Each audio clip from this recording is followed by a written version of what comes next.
ಕನ್ನಡ ನಾಡು, ಇದು ಕನ್ನಡಿಗರ ನಾಡಿ ಮಿಡಿತ. ಸರ್, ಈ ತಿಂಗಳು 27/2/2025 ಸಂತೋಷ್ ಲಾಡ್ ಸಾಹೇಬ್ರವರದ್ದು ಜನ್ಮ ದಿನಾಚರಣೆ ಆಗಿರುತ್ತೆ ಸರ್.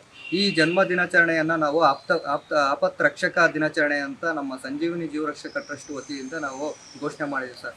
ಉದ್ದೇಶ ಇಷ್ಟೇ ಸರ್, ಸಂಜೀವಿನಿ ಜೀವರಕ್ಷಕ ಟ್ರಸ್ಟ್ ವತಿಯಿಂದ ಯಾಕೆ ನಾವು ಸಂತೋಷ್ ಲಾಡ್ ಸಾಹೇಬ್ರನ್ನ ಆಪ್ತರಕ್ಷಕ ದಿನಾಚರಣೆ ಅಂತ ಆಚರಣೆ ಮಾಡಲು ಕಾರಣ ಏನಂತಂದರೆ, ಅವರು 3 ಸಂದರ್ಭದಲ್ಲಿ ಕೂಡ ಅವರನ್ನ ಮಾಡಿದಂಥ ಒಂದು ಕಾರ್ಯ ಇದನ್ನು ನೋಡ್ಬಿಟ್ಟು ನಾವು ಈ ಒಂದು ಆಪ್ತರಕ್ಷಕ ಪ್ರಶಸ್ತಿಗೆ ಆಯ್ಕೆ ಮಾಡಿದ್ದೀವಿ ಸರ್.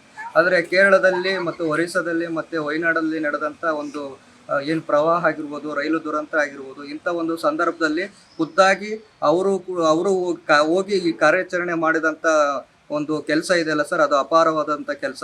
ಅವರು ಕರ್ನಾಟಕದ ಒಂದು ಸಚಿವರಾದರೂ ಕೂಡ ಒಂದು ಜನಗಳ ಒಂದು ರಕ್ಷಣೆಗೆ ಮುಂದಾಗಿ ಅವರು ನಿಂತಹ ಒಂದು ನಿಲುವು ಏನಿದೆ ಅದನ್ನು ಗಮನಿಸ್ಬಿಟ್ಟು ನಮ್ಮ ಟ್ರಸ್ಟ್ ವತಿಯಿಂದ ಇವರಿಗೆ ಒಂದು ಆಪ್ತರಕ್ಷಕ ಪ್ರಶಸ್ತಿಯನ್ನು ನಾವು ಕೊಡಬೇಕು ಅಂತ ಹೇಳ್ಬಿಟ್ಟು ನಮ್ಮ ರಾಜ್ಯ ಕಮಿಟಿ ನಿರ್ಧಾರ ಮಾಡುತ್ತೆ.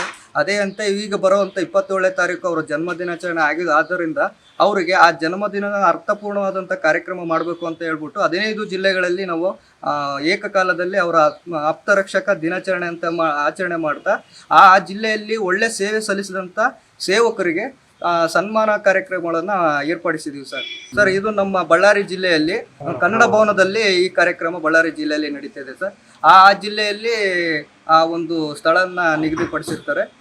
ಇದು 15 ಜಿಲ್ಲೆಗಳಲ್ಲಿ ಏಕಕಾಲದಲ್ಲಿ ನಡೆಯುವಂಥ ಕಾರ್ಯಕ್ರಮ ಆಗಿದ್ದರಿಂದ ಪ್ರತಿಯೊಂದು ಸೇವಕರನ್ನ ಎಲೆಮರೆದ ಕಾಯಿಯಂತೆ ಮಾಡುವಂಥ ಸೇವೆ ಸಲ್ಲಿಸಿದಂಥವ್ರನ್ನ ನಾವು ಪತ್ತೆ ಹಚ್ಚಿ ಅವರಿಗೆ ಒಂದು ಗೌರವವನ್ನು ಸಲ್ಲಿಸುವಂಥ ಕಾರ್ಯಕ್ರಮ ಮಾಡ್ತೇವೆ. ನೀವಿನ್ನು ಕನ್ನಡ ನಾಡು ವಾಹಿನಿಯನ್ನ ಸಬ್ಸ್ಕ್ರೈಬ್ ಮಾಡಿಕೊಂಡಿಲ್ವಾ? ಈಗಲೇ ಸಬ್ಸ್ಕ್ರೈಬ್ ಮಾಡಿ, ಬೆಲ್ ಐಕಾನ್ ಅನ್ನ ಒತ್ತಿ ನೋಟಿಫಿಕೇಶನ್ಗಳನ್ನ ಪಡೆಯಿರಿ.